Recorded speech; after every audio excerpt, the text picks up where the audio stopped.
Today we are going to discuss about motor learning. First of all, we will see the definition and meaning of motor learning. Motor learning is a subdiscipline of motor behavior that examines how people acquire motor skills. So motor behavior has two broad spectrums. First of all, motor control, and second is the motor learning. Motor control focuses on the processes that underlie the production of movement actually, and motor learning focuses on how skilled movements are acquired, including the optimal conditions for learning of the new motor skills. So these two things are included in the motor behavior, and motor behavior is a broad spectrum. Now we are going to discuss about motor learning in detail. Motor learning is a set of processes associated with practice or experience leading to relatively permanent changes in the capacity of movement. In this, the main thing is the relatively permanent changes. It does not say about the superficial changes. They are the permanent changes in the capability of movement, not in the movement itself, but the capability of an individual to perform that movement. So, the change in the capability of movement rather than the movement itself is the key factor in this definition.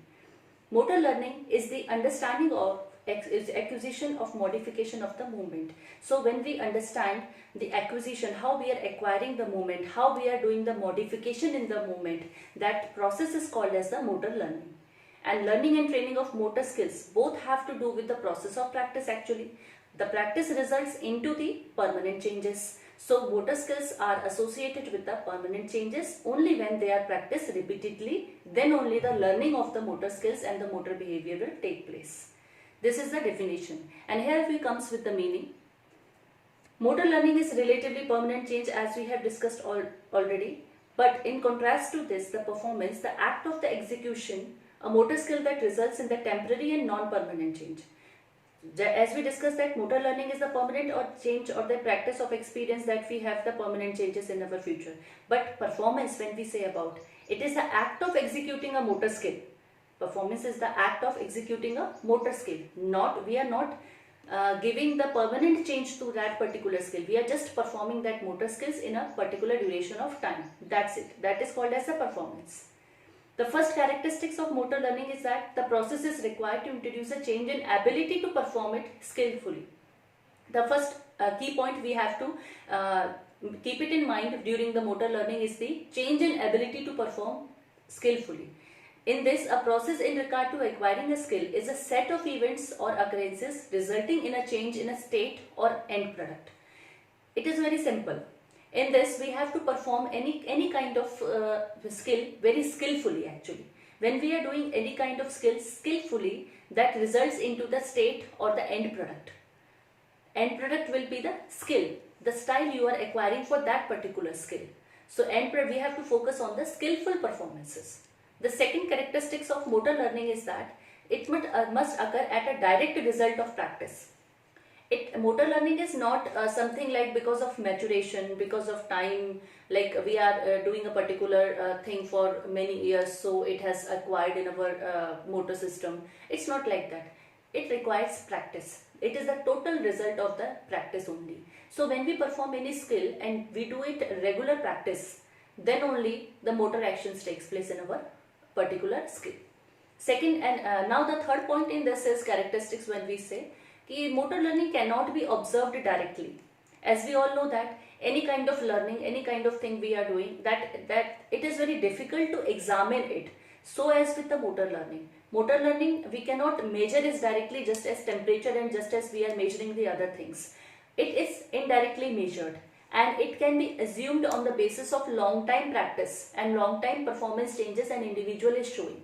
So when we see that a particular individual is practicing a skill for the long time, then we will see the gradual changes that occurs in the performances of that gradual changes occurs in the performance of that individual in a system of time being changed.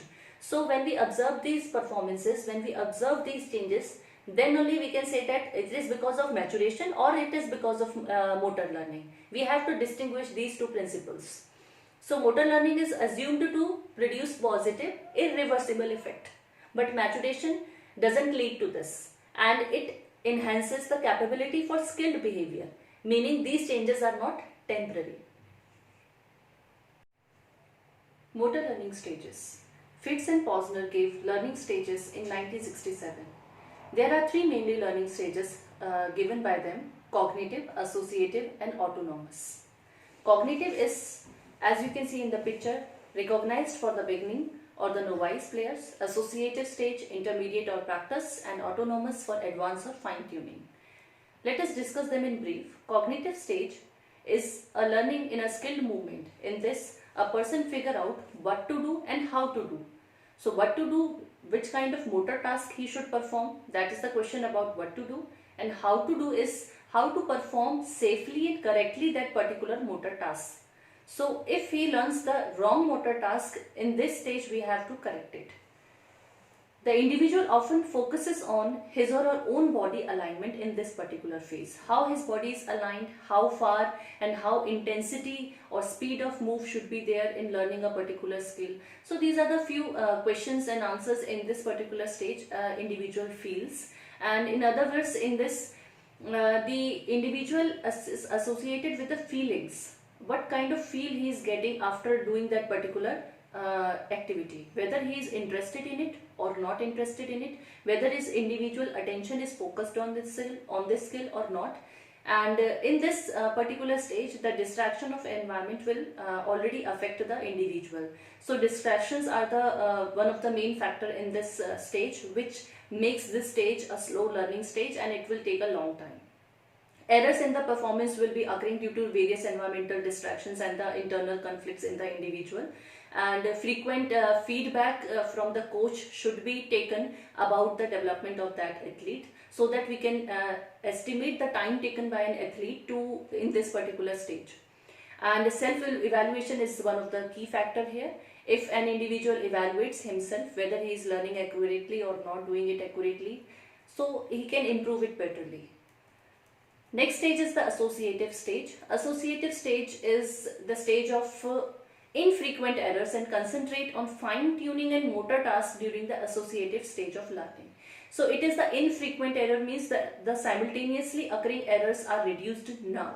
So learning focuses on producing the most consistent and effective movements.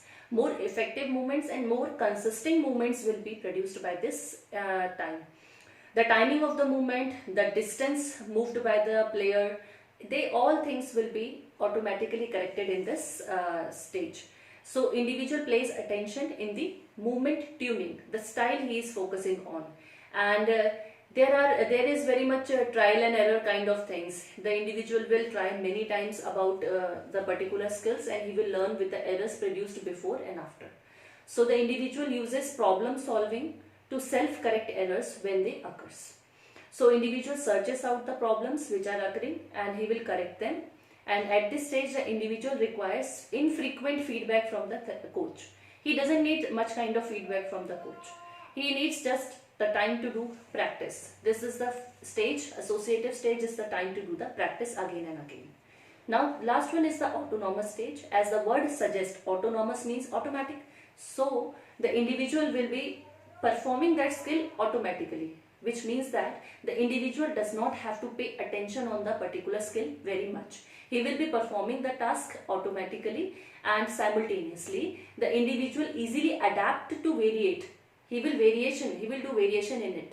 For example, a basketball player has basketball drills. He has many kind of basketball playing abilities, and many kind of drills are present in the game. So he will learn all of them frequently. Once he had learned the dribbling, he can easily learn about the variation of the dribbling. So autonomous stage is that only. Like individual learns everything associated with that particular skill. Here is the summary of Fitz and Posner's 3 stages of motor learning. You can see here cognitive, associated and autonomous. How the process is going on. In cognitive stage, gathering information; associative, putting actions together; autonomous, much time and practice. So gathering information is large gains, inconsistent performance will be there. Putting action together means there will be small gains, disjointed performances, but there will be the conscious effort in it. And in autonomous stage, the characteristics will be the performance seems unconscious. Like he will be doing it very frequently, not focusing or not giving any kind of stress on the mind about performing that particular skill. And the skill will be very smooth. So these are the characteristics which are shown in this table. Here is the chart present here related to cognitive, associated and autonomous learning, which gives a much more understanding about the characteristics.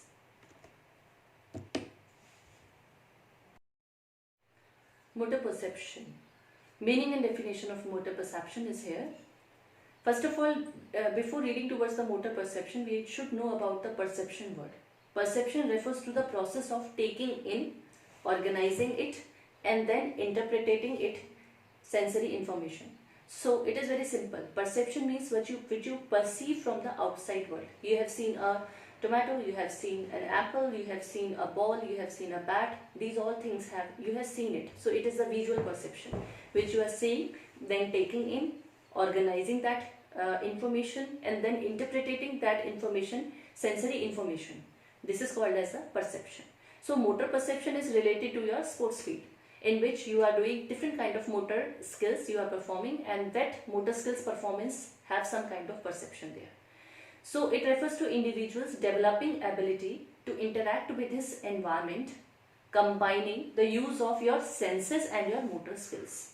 So in this viewed as the process where visual, auditory, tactile sense abilities are combined with emerging motor skills to develop the perceptual motor skills. Very simply, you have to combine your perception and motor skills. Motor skills that you have learned, you have to combine them with the perception which you are seeing in the environment. For example, when you are playing a match, you are taking a ball towards the goal and you see the defenders there. So this is your perception. You know you have the left wing, you have the right wing, you know how many players are present there, how much distance is there for your goal, and how many obstacles you have to cover there. So this is the perception, and this perception should be calculated in your mind with your past experiences, which you have previously encountered with. So this is called as a motor perception. Motor skills are the ability to control the body movements, including the movement of your eyes, like eye-hand coordination, eye-leg coordination. So motor skills are associated with a little bit of your neuromuscular coordination, especially with your eye coordination with the different parts of your body. Let us elaborate the meaning of this motor perception here. Adequate perceptual motor skill enable children to enjoy better coordination. As we have discussed, better coordination, neuromuscular coordination is the prerequisite for the motor skills, and it develops the body awareness in the individual, and it also develops stronger intellectual skills and more positive self-image. You know about your own body, you know about your own real capabilities, what you can actually do and what you can't. So example, you can say here the difficulties in reading and writing can be the direct result of poor perceptual motor development. You can't read simultaneously, you can't write. You listen and you cannot write. That is the development of poor perceptual motor development. Physical activity builds neural pathways in the brain, which helps to prepare the children to learn. Improving the perceptual motor skills can affect a child's ability to learn. That we have already discussed, neuromuscular coordination. And these perceptual motor skills include how many kind of motor skills we can have: body awareness, spatial awareness, directional awareness, and the temporal awareness. So body awareness involves the location of your body parts, about the understanding of your body parts, about your hands, about your legs, about your different parts of the body and how they function, how their different parts combinedly function in an activity. That is the body awareness. Spatial awareness is being aware of the space occupied by the body. Like some are fat, some are very thin, and different kind of object you see, they are also have different shape and sizes. So spatial awareness gives you the accurate awareness about the space, the object space. The ball has a different space of space, and a cube will be of different space. So there are many kind of positions in which you have to see that what kind of object is in front of your eyes, and you have to estimate the space of that particular object and the space of your body. How easily you can go through a particular situation. Then differentiate between your left and right. Directional awareness, when we talk left, right, front, back, bottom, up. So these all are the directional awarenesses. You actually aware about your left and right, what kind of things are coming from your left side, what is coming from your right side, and sometimes you feel that somebody is following you. It means you have the awareness towards your backside also, what kind of things that are coming backward. So these are the directional awarenesses. You have to focus on that during the play. Then temporal awareness is the ability to understand the concept of time passing, the sequence of the events, and the prediction of how soon the moving object is coming towards you. That is called as the temporal awareness. So in this you have to differentiate between the time and the space. Okay, how much time a particular object will take to reach to you and how much time you will take to reach to that particular goal. So these things you have to keep in mind in the temporal awareness. So all these things are included in the perceptual motor skills. The activities in the perceptual motor skills include the gross motor activities like throwing, catching, kicking, jumping, swinging. Fine motor activities like cutting, lacing, hammering, buttoning, pouring. These are the fine motor activities including your fingers. Body awareness activities will be like naming, pointing, identifying your body parts, moving your body parts, performing the task using the different body parts. So then the spatial awareness activities will be like moving, exploring, locating, comparing, identifying using walking, running, catching, rolling, tunnels. These all are the spatial awarenesses that will give you the exploration about the space occupied by the different objects. Then the directional awareness activities will be like moving to a particular direction, stationing, then pointing and identifying the different directions, and imitating using the body, objects and apparatuses. Like you imitate the different dance moves, you imitate the different skills, that all are the directional awarenesses. Then the balance activities will be like walking, bounding, clapping using the balance beams, boards, trampolines and the springboards. These are various balancing abilities. Then integration activities will be like hitting moving balls, tracking moving objects. That is integration. Integration means you are combining your time and space. That is the integration activities. So matching the visual and the motor responses is when you see and when you hear, you have to match that sound and the vision activity and responding to the various audio signals. So these are integration activities. And next is the expressive activities, like you express what you have seen, what you have felt, what you have thought about that particular scenario by art, music, dance and different kind of dramatic plays. Perceptual mechanism. Perceptual mechanism can be well understood by the Whiting's model of information processing. And this model has particularly 3 states. In this picture you can see that the perceptual mechanism, translatory mechanism and the effective mechanism, these are the 3 stages written by the Whiting's model of the information processing. And in this you can see that in perceptual mechanism the information is brought in from the environment and analyzed. You can see there is given the input. When a particular input is given through your audio channels or through your visualized channels, the receptors, they will take the information and that information will be analyzed in your mind. That is the perceptual mechanism up to here. Then there will be the translatory mechanism. We will use this particular information to make the decision whether the skill to be performed or not.